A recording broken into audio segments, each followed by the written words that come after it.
remote working in itself will be a big challenge. And first to find challenge are the buildings you have around stations, and the rental occupancies are down 50%.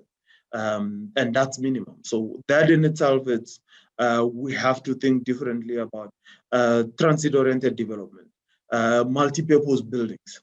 A lot of buildings that were purely just office or residential, we would have to think about them in them being able to be both.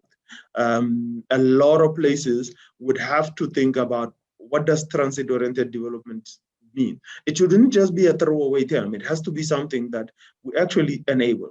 But the big issue with what they call mass transit, it will be how you move people at the end and at the beginning of their journey. And those things are going to be very important.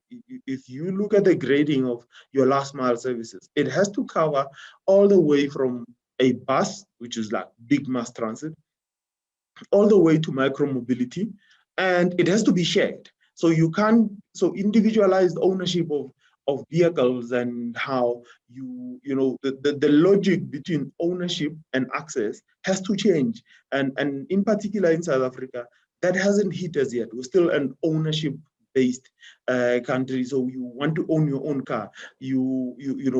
Ride sharing and vehicle sharing and bicycle sharing and scooter sharing is not yet our logic.